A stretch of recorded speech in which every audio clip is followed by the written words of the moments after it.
This is the first video for the F322 June 2014 paper.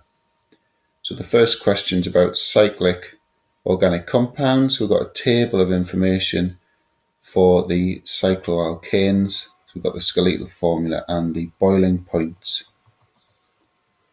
So we'll start off with the definition: homologous series, compounds with the same functional group, but each successive member differs by CH2. The general formula for the cycloalkanes, so just a quick look at that.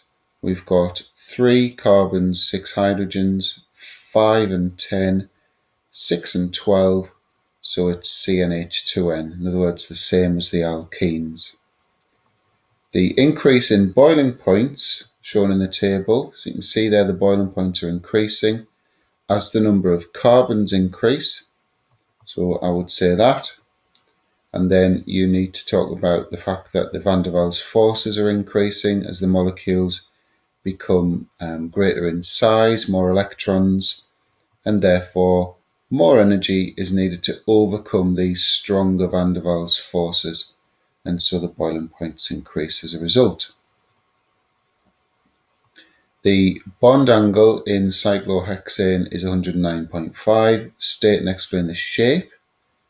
So if we just go back to the diagram, so we've got 2 hydrogens on there that aren't shown in skeletal formulae. So around this carbon, we've got 1, 2, 3, 4 bonding pairs of electrons, all repelling each other equally, and so the maximum distance apart will be 109.5.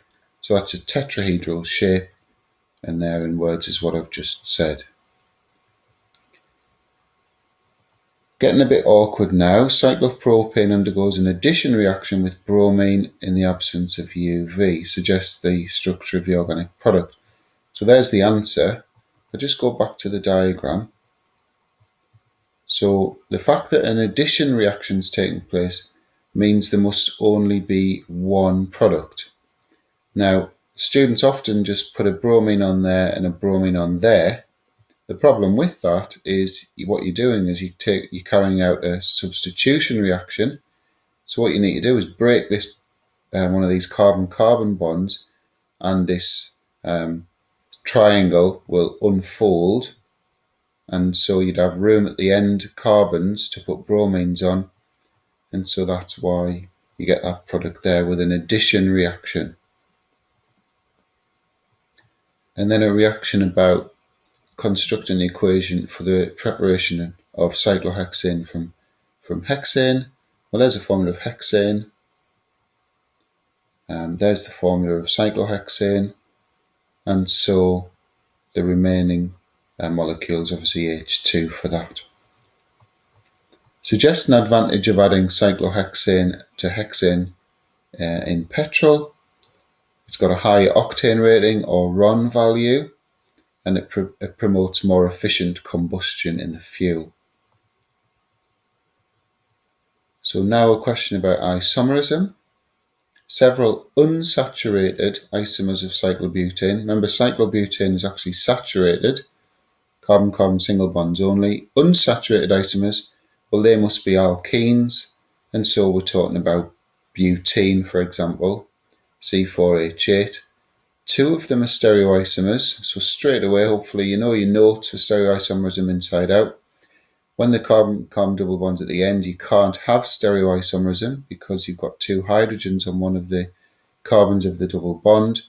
And so I've just scribbled up there, look, butene, sorry. Come back to that in a second. Explain what is meant by the term stereoisomers. Same structural formula, but different arrangements of the atoms or groups in space. And there's the drawings of those 2 stereoisomers. Remember, it's based on butene. So there's your Z form there, and there's your E form there. So Z, where these, we call them priority groups. So these have got higher atomic numbers compared to this one. So they're both in the same side of the carbon-carbon double bond. And the German word for that is zusammen, which begins with a Z. These are opposite each other on opposite sides of the double bond, and the German word for that is entgegen, so it gets the E prefix. And now a mechanism question, and it's the one for the UV reaction. Sorry, I'm reading this as I'm speaking. UV radiation, cyclohexane reacts with bromine. So it's a radical substitution, of course. Sorry about that. So the initiation reaction is the creation of the two free radicals. Remember, initiation, stable, going to two radicals. And then you've got your two propagation steps. So the bromine radical takes a hydrogen away from C6H12, which is the cyclohexane, and forms HBr, so it's like a stable molecule, and a new radical, C6H11 dot. The new radical feeds into the next propagation step. You always have two of these, reacting with a stable bromine molecule, creating a stable C6H11Br and a new radical Br dot. And then termination, we've got three lines because there are three possible reactions, and you just need to combine two radicals from radicals that have been created here to form stable products. So there they are there. Homolytic fission. So there's two things actually needed to be said here. What is fission? It's bond breaking, and homolytically, the homo prefix is something to do with the word the same. So why is the initiation an example of homolytic fission? The covalent bond is broken. There's the fission bit sorted. The two particles formed, in this case they're free radicals, each receive one electron from the bond that's broken. So there's that same bit, one electron from the bond broken.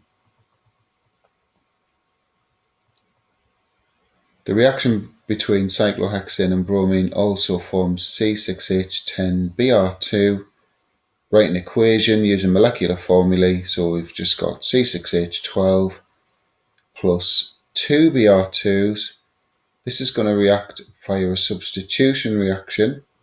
So each time we put a bromine on there, we need to take a hydrogen off. So if we need to put two bromines on, we're going to need two Br2 molecules, and we're going to make two HBrs. And one of the structural isomers formed in the reaction between cyclohexane and bromine. So I've gone for 1,2-dibromocyclohexane. There are lots of possible answers there. If I just quickly go up to the skeletal formula.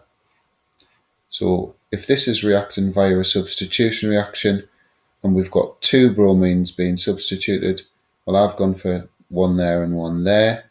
You could have them both on the same carbon, so it would be 1,1-dibromocyclohexane, 1,3, 1,4. There are your options. And that is the end of question 1.